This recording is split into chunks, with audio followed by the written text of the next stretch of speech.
the money like magic.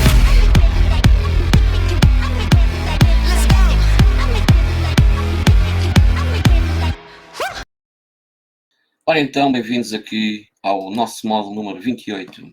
Tem como título Ethereum e Smart Contracts, Desafios de Segurança. Portanto, o Ethereum é uma plataforma descentralizada que permite a execução de contratos inteligentes, chamados Smart Contracts, revolucionou a aplicação da tecnologia blockchain além das transações financeiras. Apesar da sua inovação e potencial, a natureza complexa dos Smart Contracts e da plataforma Ethereum apresenta desafios de segurança únicos. Este vídeo explora esses desafios, destacando vulnerabilidades comuns, ataques históricos e estratégias para mitigar esses riscos. Portanto, como vulnerabilidades comuns em smart contracts, temos a reentrância. Quando falamos em reentrância, quer dizer que permite que um atacante drene fundos de um contrato, chamando repetidamente a função de saque, antes que a primeira chamada seja resolvida. Portanto, o ataque ao DAO em 2016 é um exemplo notório onde essa vulnerabilidade foi explorada e já vamos ver mais à frente. Há o overflow e o underflow de inteiros, que é assim que se diz, há o overflow e underflow de inteiros, que é erros de lógica, onde o valor de uma variável excede o máximo ou mínimo permitido, causando resultados inesperados que podem ser explorados. Também, como vulnerabilidade, tem o controle de acesso inadequado, portanto, falhas na definição de modificações e permissões podem permitir atores não autorizados manipular o contrato, e a denegação insegura, que é o uso impróprio da delegate call, que é delegate call, permitindo que um contrato externo modifique o estado ou a lógica de um contrato. Portanto, o sistema de gás do Ethereum foi concebido para mensurar e limitar o uso de recursos na rede, mantendo a sua estabilidade e protegendo-a contra abusos. Portanto, apesar da transição do Ethereum,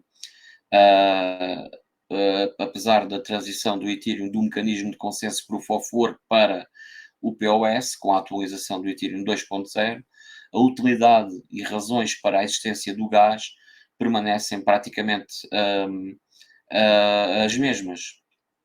Portanto, qual é que é a relevância do gás na rede de Ethereum, mesmo após mudanças para o POS?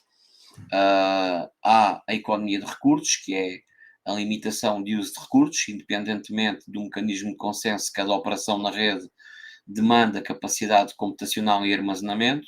O gás ajuda a gerir a quantidade de trabalho que a rede pode realizar de forma justa e eficiente.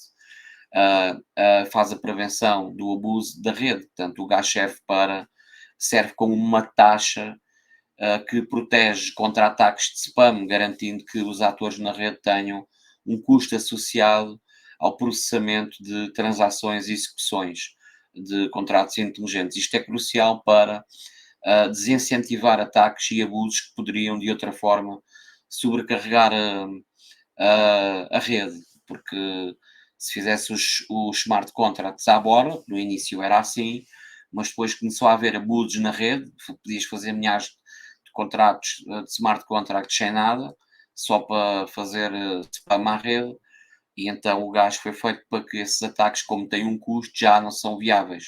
Portanto, faz a proteção contra spam e ataques DOS, Denial of Service, portanto, sem um mecanismo de custo associado à execução de operações na rede, um ator mal intencionado pode inundar a rede, podia, agora já não pode, podia inundar a rede com transações ou contratos inteligentes de forma barata ou mesmo gratuita, portanto, potencialmente sobrecarregando a rede com ataques de negação de serviço, que é um sistema, quando é sobrecarregado, não é? Chega a um ponto, tem o seu limite, não é? Portanto, e o custo do gás serve como uma barreira económica contra esse tipo de abusos. Depois podemos, assim como conclusão, a introdução e a manutenção do sistema de gás no Ethereum não é apenas uma medida de proteção contra ataques de rede, mas são também componentes fundamentais do modelo económico do Ethereum, que permitem calcular custos de transação e incentivar uma rede saudável e segura. Depois temos aqui desafios de segurança na plataforma Ethereum. Há a complexidade dos contratos, portanto, quanto mais complexo o contrato, maior a probabilidade de vulnerabilidade não detectada, especialmente em uma linguagem tão rica e flexível quanto o Solidity. Todos sabemos que os programas, sejam jogos, seja o que for, quanto mais linhas de código, mais bugs têm, e os smart contracts não deixam de ser um programa, não é? Não é, é uma programação. As interconexões de contratos também é um desafio, portanto, contratos no Ethereum frequentemente interagem com outros contratos, aumentando o risco de propagação de falhas de segurança e atualizações de contratos, portanto, uma vez implementado na blockchain, um contrato inteligente não pode ser facilmente atualizado ou corrigido, tornando essencialmente a correta implementação na primeira tentativa. Portanto, sobre os ataques históricos, o ataque ao DAO explorou uma vulnerabilidade de reentrância, resultando na perda de uma quantia significativa de Ethereum, levando a uma divisão controversa na rede Ethereum, que acabou num hard fork. O ataque ao DAO, que é uma organização autónoma descentralizada, que é um dos incidentes mais notórios na história das criptomoedas que aconteceu em junho de 2016. O DAO era um tipo de fundo de capital de risco descentralizado que operava com base em contratos inteligentes na rede Ethereum. O objetivo era permitir que os investidores votassem em projetos para investir, utilizando o Ether, a criptomoeda nativa do Ethereum. No entanto, uma vulnerabilidade crítica no código do contrato inteligente do DAO foi explorada, resultando em perdas substanciais. Como é que o ataque foi executado? Foi uma vulnerabilidade de reentrância, portanto, o ataque explorou uma vulnerabilidade de reentrância no contrato inteligente do DAO. Em contratos inteligentes de reentrância é um conceito onde uma função externa chamada por outra função pode fazer uma nova chamada de volta para a função original antes da sua conclusão final. Portanto, como é que funcionou o ataque? No caso do DAO, o atacante solicitou um reembolso através de uma função que, antes de atualizar o saldo interno do DAO, para refletir a saída de fundos, enviava fundos para o endereço do atacante. O atacante então explorou a vulnerabilidade de reentrância para fazer a função de reembolso chamar a si a mesma repetidamente, antes que a transação inicial fosse completada e o saldo foi atualizado, e efetivamente permitindo ao atacante retirar mais fundos do que o que devia. Quais é que foram as consequências? Perdas significativas. O ataque resultou na perda de aproximadamente 3,6 milhões de Ethereums, o que na época era equivalente a cerca de 50 milhões de dólares. Como consequência, teve também um hard fork que foi muito controverso para resolver a situação e reaver os fundos perdidos. A comunidade de Ethereum decidiu realizar um hard fork, criando uma nova versão da blockchain que desfazia as transações fraudulentas do ataque.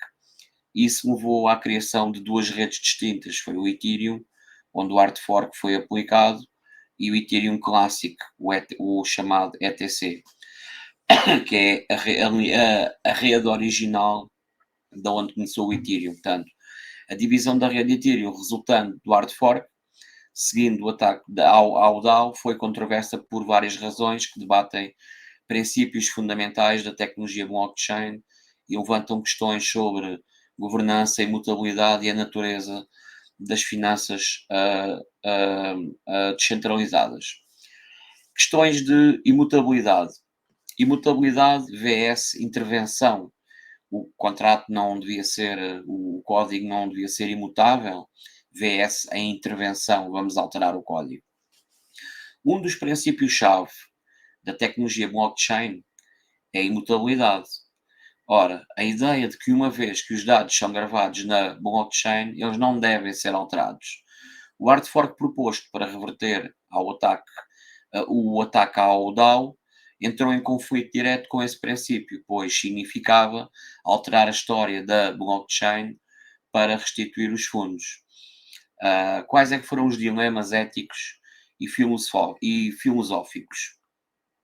Que é o chamado Code is Law, que é o código é lei, vs correções de injustiças. Portanto, muitos na comunidade Ethereum defendiam o mantra de que o código é lei, sugerindo que os contratos inteligentes devem ser executados exatamente como foram codificados, sem intervenção, mesmo que isso resulte em perdas devido a falhas ou ataques. Outros argumentam que, quando são identificadas falhas graves ou atos mal intencionados, a comunidade deve intervir para corrigir essas injustiças, mas isto não se aplica sempre. E já vamos ver mais à frente. Governança da rede. Decisão da comunidade. A decisão de realizar um hard fork foi colocada à votação, mas a forma como a votação foi conduzida e o quórum necessário foram criticados por alguns como sendo inadequados para refletir a vontade de toda a comunidade Ethereum. Portanto, houve uma divisão comunitária e a criação do Ethereum clássico. Portanto, criação do Ethereum clássico. Após o hard fork, alguns participantes da comunidade optaram por continuar na cadeia original do Ethereum, que não aplicou o retrocesso das transações, ficou exatamente como estava. Essa cadeia tornou-se conhecida como Ethereum clássico, mantendo a filosofia da imutabilidade, e eu vou repetir, não aplicou o retrocesso das transações. Precedente para o futuro. Estabelecimento de precedente. Havia preocupações de que o hard fork pudesse estabelecer um precedente perigoso para futuras intervenções, potencialmente ameaçando a integridade e a confiança no ecossistema da blockchain. Membros da comunidade expressaram preocupação de que isso pudesse levar a mais intervenções discricionárias no futuro. E o hard fork realizado para reverter o ataque ao DAO foi um momento de inflexão tanto para a rede Ethereum quanto para a comunidade blockchain mais ampla. Revelou divisões na comunidade entre aqueles que priorizavam a imutabilidade e aqueles dispostos a adotar medidas excepcionais em face de ataques catastróficos. Também levantou questões duradouras sobre a governança das redes descentralizadas, o papel das lideranças e participantes em momentos críticos e até que ponto as comunidades devem ou não intervir para retroceder transações em blockchains públicas. Então, o que é que aconteceu com o hard fork? O hard fork, para reverter o ataque ao DAO no Ethereum, envolveu a criação de uma nova versão da blockchain que essencialmente voltava no tempo, portanto, para antes do ataque. Este processo não é uma reversão simples, mas sim uma alteração de regras da blockchain que invalida a cadeia de blocos que continha a transação de ataque e valida uma nova cadeia de blocos sem aquelas transações. Como feito, como é que foi feito o hard fork? Portanto, o contrato de retirada após o ataque, a comunidade Ethereum concordou em realizar um hard fork que inseria um novo contrato inteligente na blockchain, criado especificamente para o hard fork, e este contrato tinha o propósito de permitir que os proprietários originais do Ethereum perdido no DAO retirassem os seus fundos. Portanto, a execução do hard fork. Foi feita a criação de uma nova cadeia no bloco determinado para o hard fork. Os mineradores começaram a minerar uma nova cadeia de blocos que seguia um novo conjunto de regras. Este conjunto de regras incluía um passo adicional que transferia os fundos do contrato DAO para um novo contrato de retirada. Então fez o chamado estado corrigido. A nova cadeia de blocos criada refletia um estado de contabilidade em que os ataques ao DAO nunca tinham ocorrido. Em outras palavras, todos os saldos eram como se os ataques ao DAO não tivessem acontecido e os fundos estavam agora no contrato de retirada especial. Em relação à recuperação de fundos, como é que os fundos foram devolvidos? Com o hard fork aplicado, os investidores do DAO poderiam agora interagir com um novo contrato inteligente e retirar os seus Ethereums com base na quantidade que originalmente tinham investido no DAO. Os fundos não desapareceram do atacante. Tecnicamente, o hard fork não fez os fundos desaparecerem da conta de quem fez o ataque. Em vez disso, o blockchain que continha as transações do ataque foi abandonada pela maioria dos usuários e mineradores em favor da blockchain que foi criada pelo hard fork. Na cadeia Ethereum clássico ETC, que optou por não adotar o hard fork e manteve a imutabilidade da blockchain, o atacante manteve os fundos extraídos durante o ataque ao DAO.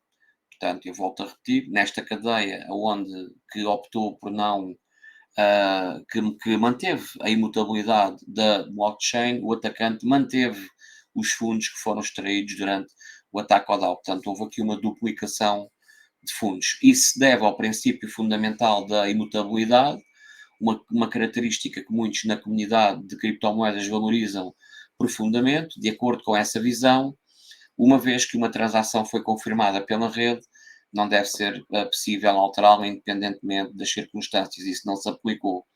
A decisão de realizar um hard fork na rede Ethereum foi tomada para devolver os fundos aos investidores originais do DAO, baseando-se na percepção de que a intervenção era necessária para corrigir um erro grave e restabelecer a confiança na plataforma Ethereum. No entanto, isso criou duas versões paralelas do Ethereum. A versão principal Ethereum, onde o hard fork foi implementado e os fundos foram devolvidos aos investidores do DAO, e a versão do Ethereum Classic, ETC, que é uma continuação da cadeia original sem o hard fork, onde o atacante manteve os fundos retirados. Portanto, no contexto do Ethereum Classic, o atacante de facto ficou com as moedas extraídas através da exploração de vulnerabilidades no DAO. O atacante ficou com o Ethereum Classic, que mudou de nome, não é? Na cadeia de blocos, onde roubou não com Ethereum na cadeia em que foi criada. Portanto, a cadeia continuou sem ele. Ele ficou na cadeia do ETC. Após o hard fork, as duas redes tornaram-se entidades separadas com criptomoedas distintas. Portanto, na cadeia que se manteve fiel à imutabilidade, que continuou como Ethereum clássico, o atacante manteve os ETC que foram extraídos através da exploração da vulnerabilidade da DAO, que no momento do ataque não eram ETC, eram Ethereum. Mas como foi feito o hard fork, ele ficou com ETC. Na cadeia modificada, que é a Ethereum, que a maioria hoje conhece como ETH, os fundos foram movidos para um contrato inteligente de retirada, permitindo que os investidores do DAO original recuperassem o Ethereum. Portanto, o atacante não ficou com o Ethereum, a moeda utilizada na cadeia de blocos que adotou o hard fork. Ele reteve apenas os fundos na forma de ETC, a moeda associada à versão original da blockchain Ethereum, decidiu não fazer o hard fork e manter a imutabilidade do seu histórico de transações. De certo modo, pode-se considerar que o atacante acabou mantendo uma quantidade de criptomoedas equivalente àquela que foi extraída durante o ataque ao DAO, mas sobre uma denominação diferente. No caso, como o Ethereum Classic, ETC, e não como ETH. Portanto, após o hard fork, a blockchain do Ethereum se dividiu em duas cadeias distintas, cada uma com o seu próprio registro de transações e criptomoeda associada. A cadeia nova ou modificada passou a ser conhecida simplesmente como o Ethereum, onde o hard fork foi implementado para reverter as transações do ataque e devolver os fundos aos investidores da DAO, portanto a cadeia original que optou por manter o registro de transações inalterado, incluindo o ataque ao DAO, que continuou como Ethereum clássico. Portanto, nesta situação, não se trata exatamente de um double spending, no sentido tradicional, pois não houve uma despesa dupla das mesmas moedas na mesma cadeia de blocos. Em vez disso, a divisão do blockchain resultou em duas redes e dois ativos digitais diferentes, cada um operando independentemente um do outro. Portanto, os fundos que o atacante controlava no DAO ficaram preservados na cadeia de Ethereum Classic, enquanto na cadeia de Ethereum os fundos foram efetivamente revertidos aos investidores originais. Portanto, o atacante não ficou com as mesmas moedas que roubou, no sentido estrito de que, já que as moedas agora existem duas realidades de blockchain distintas, com valor, com valores e comunidades separadas. Ao invés disso, ele manteve acesso a uma quantidade de ETC na cadeia Ethereum Classic, que corresponde à quantidade de Ethereum que havia sido explorada antes do hard fork. Esta situação destaca as complexas questões éticas, técnicas e filosóficas que circundam a governança de sistemas descentralizados e a importância dos princípios fundamentais como a imutabilidade nas comunidades blockchain. A parte bizarra, como resultado do hard fork que ocorreu na rede Ethereum, em resposta ao ataque ao DAO, cada detentor de Ethereum, no momento do hard fork, passou a ter duas versões da mesma quantidade de moedas. Uma na nova cadeia Ethereum, que reverteu ao ataque ao DAO, e outra na cadeia original, conhecida depois como Ethereum Classic. Portanto, se alguém tivesse 100 Ethereums, por exemplo, antes do hard fork, essa pessoa passou a ter 100 etílios na nova cadeia com o fork, implementando e também 100 ETCs na cadeia original que não adotou o fork. Portanto, isso efetivamente dobrou a quantidade de moedas, mas em duas redes diferentes, cada uma com o seu próprio valor de mercado e adoção pela comunidade. Enquanto o objetivo do hard fork foi restituir os fundos aos investidores da DAO, uma consequência não intencional foi que todos os detentores de Ethereum viram as suas participações duplicadas das duas blockchains separadas. Portanto, no entanto, é importante destacar que, embora a quantidade nominal de moedas tenha dobrado, o valor de mercado de cada uma das criptomoedas divergiu com o tempo, refletindo o sentimento, a utilidade e a confiança dos investidores em cada rede. Conclusão: suprimento de moedas duplicado antes do hard fork, se existiam, por exemplo, 1 bilhão de Ethereums, depois do hard fork continuarão a existir esse bilhão de Ethereums na nova cadeia Ethereum e passam a existir 1 bilhão de Ethereum Classic na cadeia original. Isto é um exemplo. Capitalização de mercado independente. Cada rede passou a ter a sua própria capitalização do mercado baseada no seu respectivo suprimento circulante e no preço de mercado da sua criptomoeda. Após, portanto, preços de mercado distintos. Os preços de mercado Ethereum e ETC começaram-se a ser determinados independentemente pelos seus participantes do mercado. Os fatores de oferta-demanda, confiança na rede, propostas de valor e a resposta da comunidade às duas versões separadas do Ethereum influenciaram os preços de forma distinta. Resultado após o hard fork. O Ethereum, o suprimento circulante permaneceu o mesmo e a capitalização do mercado foi recalculada com base no preço de mercado do Ethereum após o fork, e o Ethereum Classic, que é o chamado ETC, de maneira similar, o ETC passou a ter uma capitalização do mercado própria, também baseada no seu preço de mercado, que inicialmente era o mesmo que o do Ethereum antes do fork, mas que logo começou a variar de acordo com a sua própria dinâmica de mercado. Portanto, o dinheiro ou o valor não foi dividido, no sentido de que os detentores de Ethereum perderam metade do seu valor. Pelo contrário, eles mantiveram a totalidade do seu valor a Ethereum e, adicionalmente, receberam uma quantidade equivalente em ETC. Contudo, o preço de mercado de cada uma das criptomoedas após o fork determinou o market cap real de cada rede e o valor total que cada detentor efetivamente tinha na prática. Por exemplo, se o Ethereum estava a ser negociado a 10 euros e o ETC a 5 euros, após o fork então, apesar de um detentor de moedas possuir a mesma quantidade nominal de Ethereum e ETC, o valor de mercado total dessas moedas seria diferente devido à diferença nos preços de negociações no mercado. O hard fork foi efetivamente uma mudança nas regras definidas pela rede Ethereum, que foi aceito pela maioria, mas não por todos na comunidade. Isso resultou em duas cadeias. Como é que isto poderia ter sido evitado? Portanto, era fazer auditorias de segurança, testes intensivos, padrões de codificação seguros, portanto, a utilização de padrões e codificações conhecidos por serem seguros e a adoção de listas de verificação de segurança para desenvolvimentos de contratos inteligentes são essenciais para mitigar os riscos a ataques semelhantes.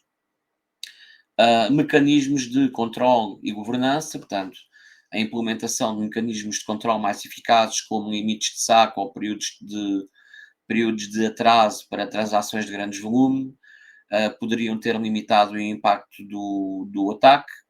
O ataque ao DAO serve como um lembrete crítico da importância de práticas rigorosas de segurança na concepção e auditoria de contratos inteligentes. As lições aprendidas desse acidente têm influenciado fortemente o desenvolvimento de contratos inteligentes e o ecossistema da blockchain. E então, houve o hard fork, mas o Ethereum já fez ainda outra hard fork, não é? Fez ainda aqui outro hard fork. Já vamos falar aqui mais à frente. Portanto, medidas mais cuidadosas de segurança na codificação de contratos inteligentes, como verificar o saldo antes de permitir uma retirada, poderiam ter evitado a exploração que levou às consequências que resultaram no hard fork do Ethereum. Depois também temos aqui um hard fork também que é o ETHW, ou Ethereum Proof of Work, que é uma versão do Ethereum que continua a usar um mecanismo de consenso. Se calhar eu vou aqui partilhar o gráfico para se conseguir ver aqui visualmente aquilo que estamos aqui a falar, ok? Para vermos aqui visualmente aquilo que estamos aqui a falar. Portanto, esta aqui era a rede do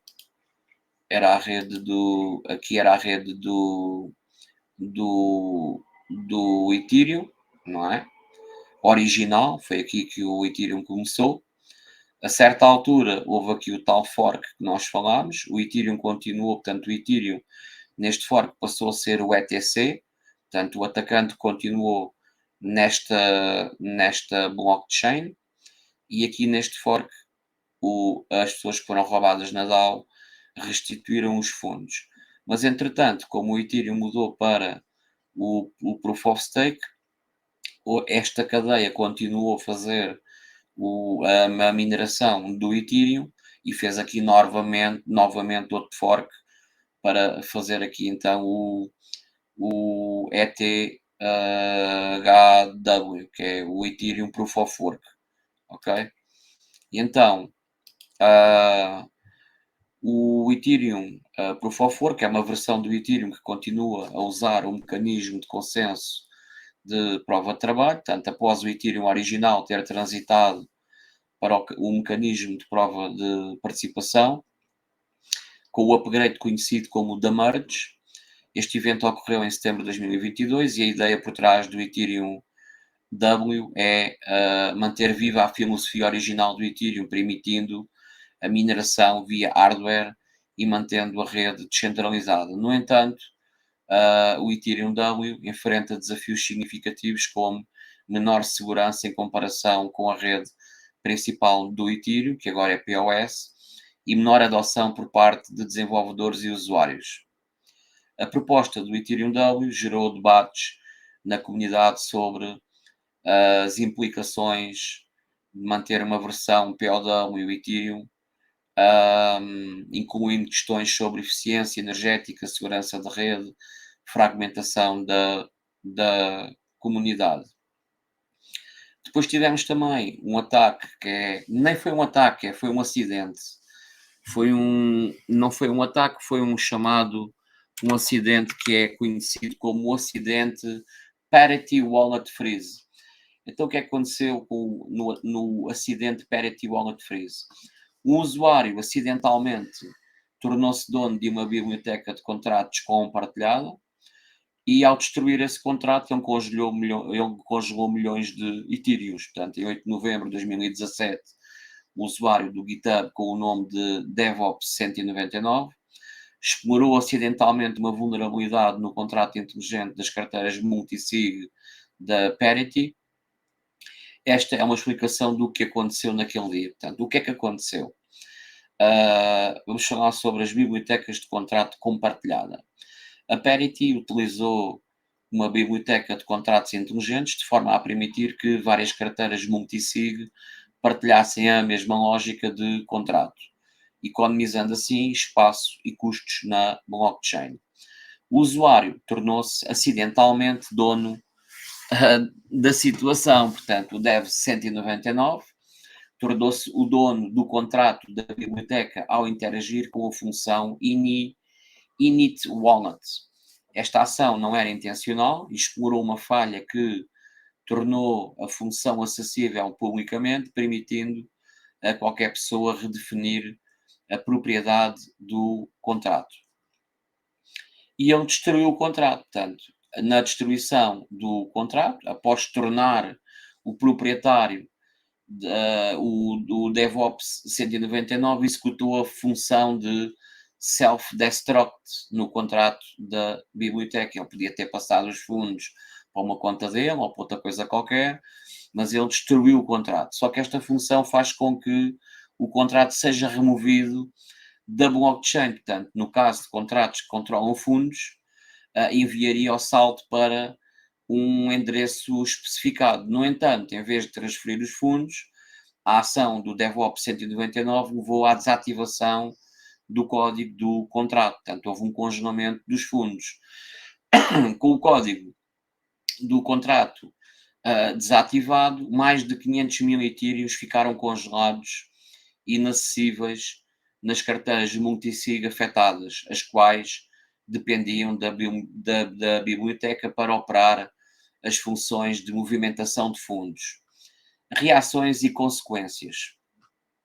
O DevOps 199 expressou a sua ação com a frase: não se consegue fazer um bolo sem partir alguns ovos, refletindo talvez a surpresa e a gravidade inesperada das consequências dos seus atos.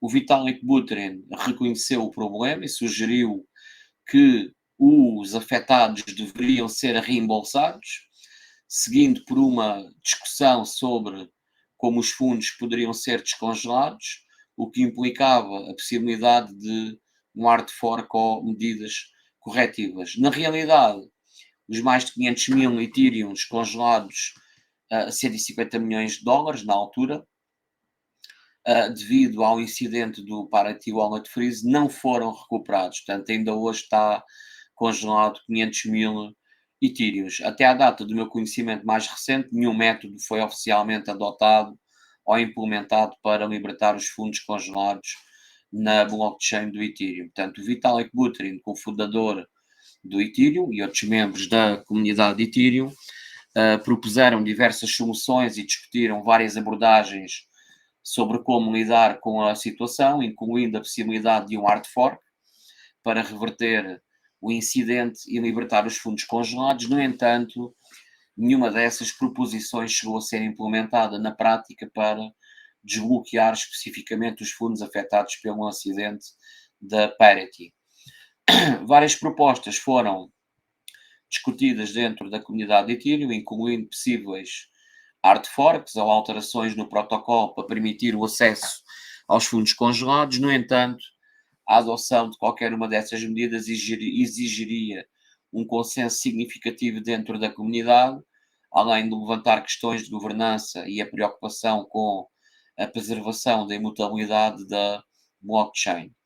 A indecisão quanto à adoção de uma resolução para esse problema reflete a cautela da comunidade de Ethereum em realizar hard forks que possam ser percebidos como interações diretas nos contratos e saldos da blockchain, tendo em vista os princípios de imutabilidade e consenso.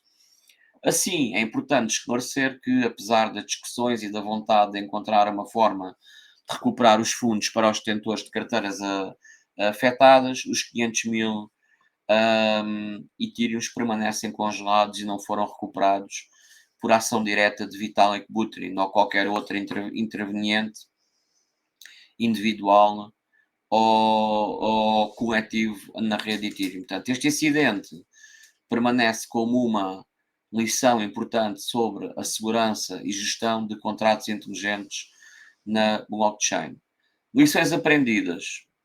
O incidente da Parity Wallet Freeze ocorreu após o hard fork que resultou na divisão entre Ethereum e Ethereum Classic em 2016, em julho de 2016, portanto já foi depois, não é? O fork entre o Ethereum e o ETC foi uma resposta ao roubo de fundos da DAO, outro contrato inteligente na rede Ethereum, enquanto o acidente da Parity aconteceu posteriormente em novembro de 2017. Agora reparem, após o fork do Ethereum, o Ethereum e ETC, a proposta de realizar o hard fork para resolver o problema do congelamento de fundos da Parity colocou a comunidade Ethereum, portanto já tinha havido um hard fork, o Ethereum ETC, e agora estava a ser proposto outro hard fork, não é? Portanto, o fork do Ethereum ETC já tinha sido um evento divisivo, portanto a comunidade ficou dividida, pois tratou de questões fundamentais sobre a imutabilidade, segurança e a justiça de intervenções para reverter transações ou contratos na blockchain e propor outro hard fork em resposta a um incidente, que não foi um roubo, mas um incidente, trouxe também preocupações semelhantes, além das questões de governança precedentes sobre resgates financeiros e a ética de alterar a blockchain para corrigir erros de contratos inteligentes. Enquanto alguns membros da comunidade apoiavam a ideia de um fork para desbloquear os fundos por razões de justiça financeira e responsabilidade, outros resistiam firmemente, argumentando contra a violação do princípio da imutabilidade que define a tecnologia blockchain. Este dilema ético e prático reflete o desafio contínuo da comunidade Ethereum em equilibrar os princípios fundados da descentralização e da imutabilidade com a necessidade de proteger os usuários para garantir a segurança e a confiança na plataforma. A reação cautelosa da comunidade ao incidente da Parity e a falta de um consenso claro sobre um novo hard fork evidenciaram a complexidade de governar uma rede centralizada em que mudanças fundamentais requerem um amplo acordo entre os participantes. E até hoje, o incidente Parity serve como um ponto de reflexão importante para a comunidade Ethereum e o espaço de criptomoedas em geral, destacando os desafios de governança, segurança e ética dentro das redes blockchain descentralizadas. Portanto, este incidente é um dos vários exemplos como a inovação e a tecnologia de contratos inteligentes traz desafios significativos em termos de segurança. Isto reforçou a ideia de que a prática de desenvolvimento seguro inclui auditorias e verificações de contratos, é crucial no espaço das criptomoedas de blockchain e criptomoedas, e revelou também que incidentes e erros podem ter consequências maciças em termos de fundos e confiança dos usuários. Estratégias de mitigação de riscos. Era fazer auditorias e revisões de código. Contratos inteligentes devem passar por auditorias, testes rigorosos, a utilização de testes automatizados e ferramentas de análise estática para identificar vulnerabilidades potenciais, padrões e práticas de desenvolvimento, adotar padrões de desenvolvimento seguros e práticas recomendadas, como as orientações da Open Zeppelin para desenvolvimento de contratos inteligentes, mecanismos de upgrade de contrato, embora os contratos inteligentes sejam imutáveis, padrões como proxies podem ser usados para facilitar utilizações e correções, atualizações e correções de bugs. Conclusão: Os smart contracts na Ethereum oferecem um potencial transformador para a automação e execução descentralizada de acordos. No entanto, a complexidade e a permanência desses contratos impõem desafios de segurança significativos. Abordar estes desafios requer uma combinação de práticas e desenvolvimento cuidadosas, revisão rigorosa de código, uma compreensão profunda das vulnerabilidades comuns. À medida que a tecnologia evolui, também evolui a necessidade de haver ferramentas de segurança mais avançadas e melhores práticas para proteger a rede Ethereum e os seus usuários contra ataques mal intencionados. As situações controversas, que é aqui que uma pessoa fica, que dá raiva mesmo, mas pronto. Situações controversas. O Ethereum, conhecido como a espinha dorsal das altcoins, devido à sua ampla adoção e à capacidade de suportar contratos inteligentes e aplicações descentralizadas, tem enfrentado várias situações controversas e decisivas ao longo da sua existência. Número 1. Um dos momentos mais críticos ocorreu após o ataque à organização autónoma descentralizada da DAO em 2016, onde o invasor, como já falámos, explorou a tal vulnerabilidade no código que drenou uma quantidade significativa de Ethereum.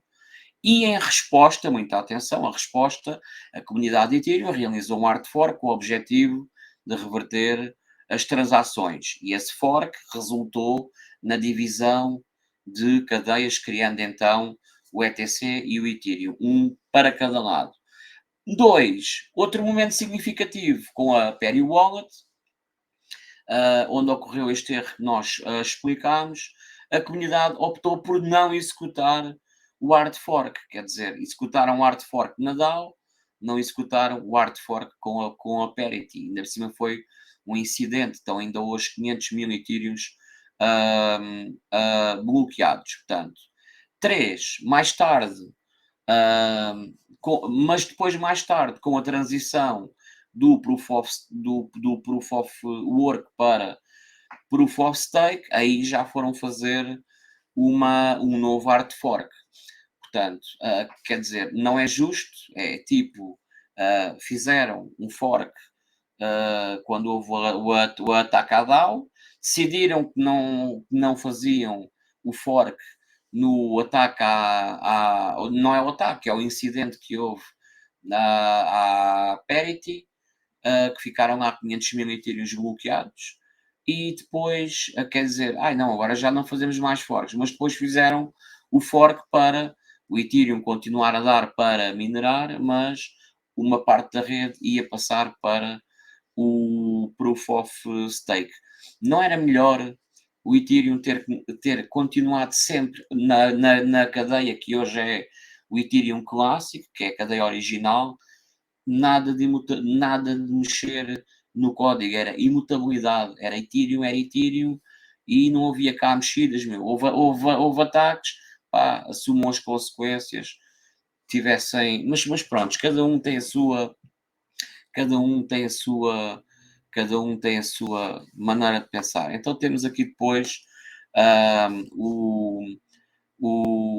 outra coisa muito bizarra é os backdoors em Ethereum. Muita gente não sabe, o Ethereum tem backdoors, tanto quanto à questão dos alegados backdoors mencionados pelo Vitalik Buterin, que ele próprio mencionou, portanto, e ele falou sobre que aqueles backdoors era para developers, ok? Mas eles existem, portanto.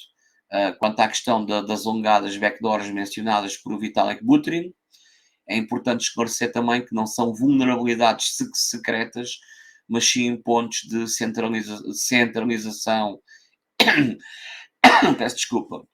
São pontos de centralização e decisões de design que permitem que determinadas alterações sejam implementadas mais rapidamente, e estes aspectos são conhecidos e debatidos abertamente pela comunidade, pois tocam à complexa balança entre a segurança, eficiência e descentralização. Portanto, aqui o Ethereum tem muita coisa para falar, a comunidade já se dividiu várias vezes e há aqui muita coisa errada, há muita coisa certa e muita coisa errada que foi feita. Depende da maneira como cada um pensa. Portanto, todos estes eventos ilustram os desafios e dilemas inerentes ao desenvolvimento e governança de plataformas cripto. As decisões tomadas pela comunidade de Ethereum refletem tanto a evolução técnica quanto as filosofias constratantes sobre o que devia ser uma blockchain e uma criptomoeda, ou seja, as decisões deles não estão de acordo com aquilo que devia ser uma blockchain ou uma criptomoeda, que não estão a respeitar fundamentos básicos como a imutabilidade, e então faz-se aqui a pergunta, afinal em Ethereum o código é lei ou não? Portanto, o conceito de código é lei, onde as regras estabelecidas no código de uma blockchain são absolutas e não devem ser alteradas, é uma filosofia que ressoa com muitos entusiastas de criptomoedas. Defensores desta abordagem argumentam que a imutabilidade do código garante a transparência, a segurança, a previsibilidade e elementos cruciais para a confiança e a integridade do sistema. A ideia de que uma vez que o código é lançado, ele não deve ser alterado, independentemente das circunstâncias. É um chamado à resistência contra intervenções discricionárias e serve para proteger o sistema contra manipulações e influências externas. De facto, esse princípio pode ser considerado a verdadeira espinha dorsal das criptomoedas, alinhado com o espírito descentralizado e resistente à censura que muitos associam ao ethos original da tecnologia blockchain. No entanto, práticas de governança em cripto podem ser vistas como uma maneira de adaptar o sistema a novos desafios e necessidades, algo que também pode ser considerado essencial para a resiliência e evolução a longo prazo. A tensão entre esses dois paradigmas, a imutabilidade do código versus a adaptabilidade da segurança, continua a ser um debate central na comunidade de criptomoedas. Cada projeto blockchain pode escolher o seu próprio caminho, nesse espectro, refletindo assim os valores e expectativa da sua comunidade.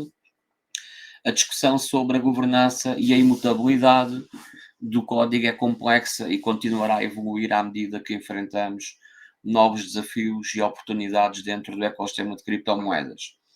O ethos original da tecnologia, qual é o ethos original da tecnologia blockchain? A transição do princípio código é lei para uma abordagem onde o código pode ser alterado em resposta a eventos externos ou decisões comunitárias, coloca uma questão fundamental do valor de um projeto de blockchain como o Ethereum. A alterabilidade do código pode impactar várias dimensões de valor e de percepção de um projeto. Segurança e previsibilidade. A capacidade de alterar um código em resposta a ataques ou falhas críticas pode ser vista como um mecanismo para proteger os utilizadores e corrigir vulnerabilidades. No entanto, essa maleabilidade também pode criar incerteza quanto à finalidade das transações e a segurança dos fundos, especialmente se o código puder ser alterado retroativamente. Confiabilidade. Um código imutável transmite a ideia de que as regras do jogo são fixas, é essa a ideia da confiança e do que um código imutável deve transmitir, é que as regras do jogo são fixas e todos os participantes estão sujeitos a elas igualmente. Tu começas um jogo, as regras do jogo são as mesmas até chegares ao fim. E isso é que é o justo. Tu não vais agora meter-te num autocarro que era para ir para a Almada e afinal o autocarro foi para o Alentejo. Tipo, é uma coisa, portanto, a confiabilidade, a imutabilidade é uma coisa muito importante, ok? E então, em relação à descentralização, mudanças no código decididas por uma comunidade ou um conjunto de desenvolvedores podem levar a questões sobre o grau da descentralização do poder de decisão dentro de uma rede que deveria ser descentralizada. Em relação à governança, a flexibilidade na governança pode ser valiosa para adaptar-te a mudanças rápidas no ambiente tecnológico ou financeiro.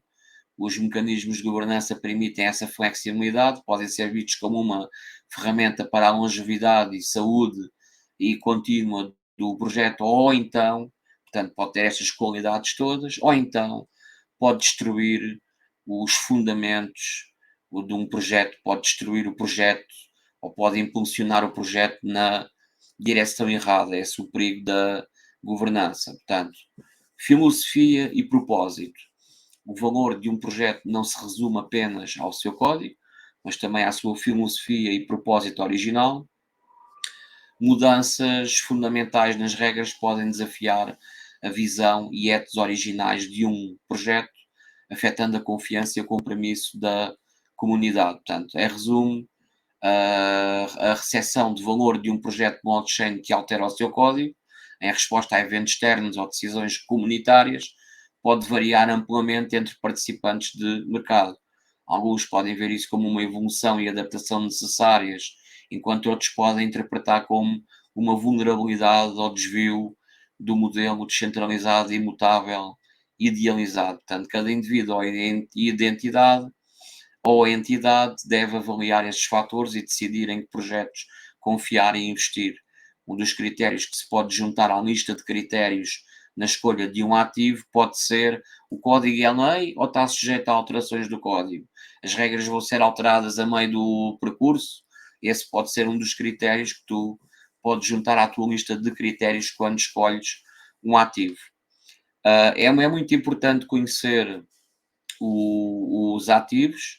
Efetivamente, a segurança no espaço de criptomoedas não é apenas uma questão de proteger chaves privadas ou adotar medidas robustas contra hackers e fraudes, passa também por um profundo conhecimento dos ativos em que se está a investir e uma compreensão clara do que se pode esperar em termos de desempenho, riscos e governança, além de entender a importância de um ativo através de vários critérios, como por exemplo a sua possível utilização no futuro, ou outros pontos-chave que também devemos verificar e conhecer os ativos. Cada um tem os seus critérios, mas como por exemplo podes ver o projeto e tecnologia, portanto é crucial entender os fundamentos técnicos e a visão por trás dessa criptomoeda que tu queres investigar.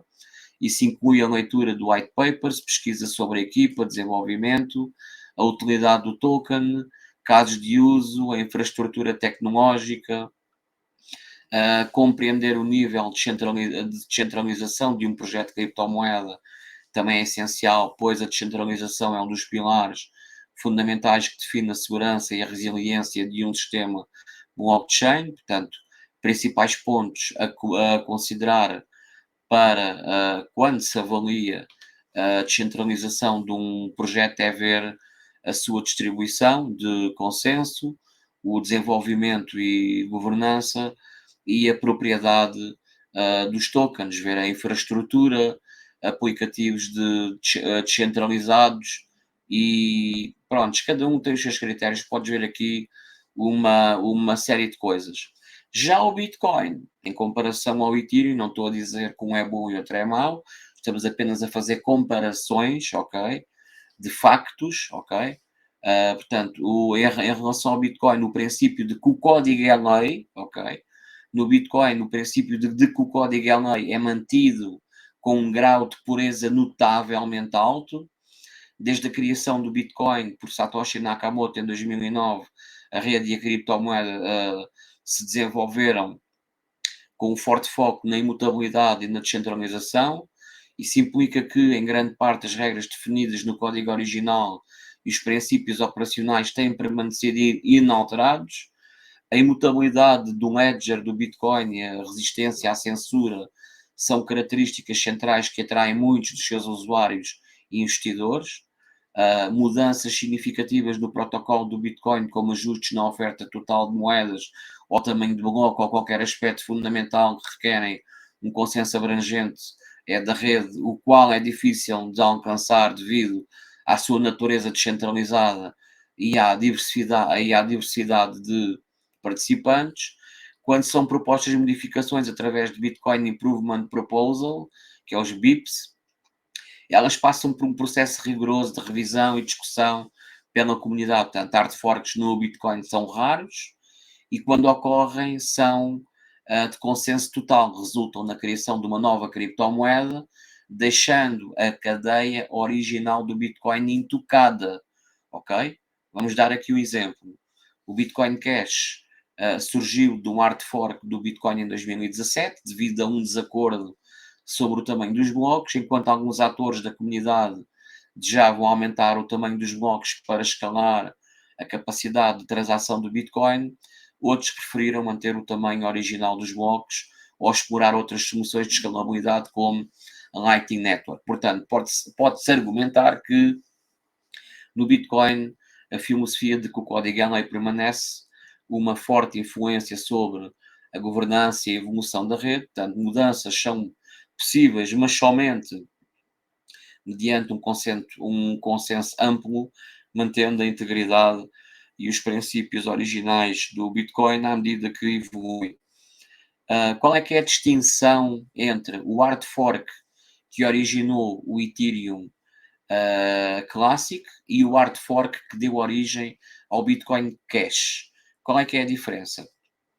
A distinção é que a distinção entre o hard fork que originou o Ethereum Classic a partir do Ethereum e o hard fork que deu origem ao Bitcoin Cash a partir do Bitcoin é um ponto importante, se destaca as diferentes circunstâncias e filosofias subjacentes a estas divisões na comunidade de criptomoedas. Primeiro vamos ver aqui o Ethereum Classic. No Ethereum,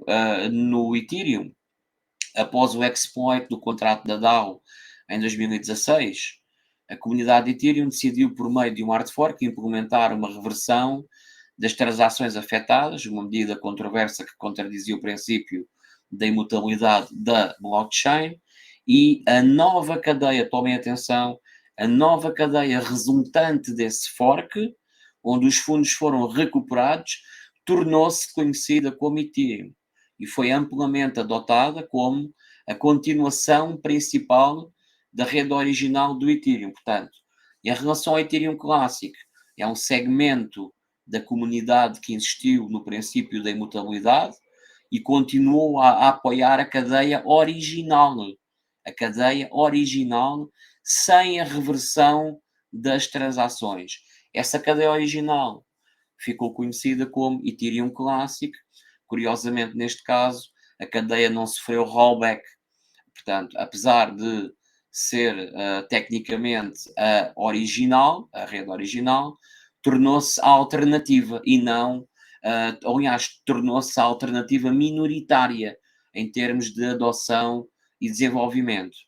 No caso do Bitcoin Cash, já a história é outra.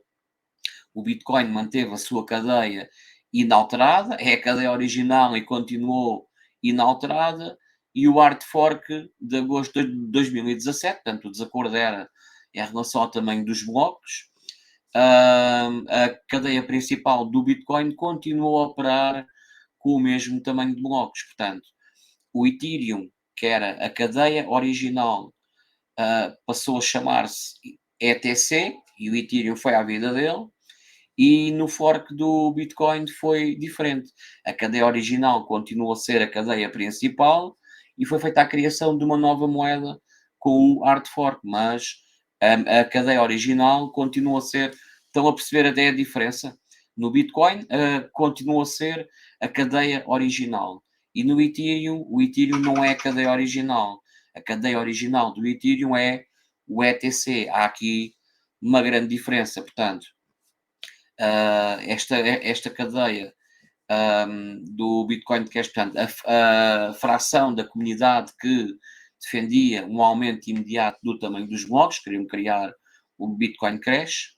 Esta foi a cadeia que se desviou das regras existentes, aumentando o tamanho do bloco e, portanto, representando a mudança.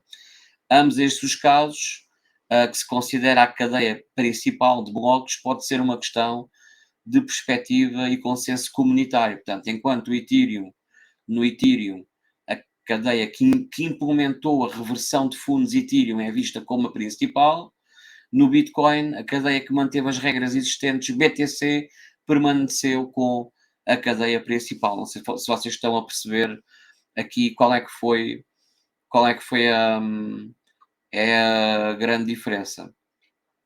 Em conclusão, com a transição do Ethereum para o mecanismo de prova de participação POS, através da atualização do Ethereum 2.0, o Ethereum clássico ETC emerge como a continuação do legado original do Ethereum, baseado no mecanismo de prova de trabalho. Portanto, este facto destaca o ETC como a vertente nativa e original do Ethereum, só que tem outro nome, não é? Tem o nome de ETC, que mantém a abordagem do POW. Portanto, existe também o Ethereum W, que é o ETHW. Depois, mais tarde, fizeram... Portanto, temos aqui 3 cadeias. Temos o ETC, o ETW e o Ethereum. 2 de Proof of Work e uma Proof of Stake. Eu não sei qual é que é a vantagem de... É só para dizer, gastamos menos energia. Eu não sei qual é que é... É assim, eu até compreendo, porque isso vai fazer com que aqueles como o Vitalik, que tem grandes quantidades de moedas, ele e outros que têm grandes quantidades de moedas, são os mais beneficiados no sistema de Proof of Stake. E ele, com tantas moedas, nunca ia ser tão beneficiado como num sistema de Proof of Work. Se calhar é essa a grande diferença que faz. Pronto, não há de ser pela eletricidade, de certeza, não é? E então, ficamos assim aqui pelo nosso módulo número 28 e cliquei no retângulozinho para passar para o módulo número 29.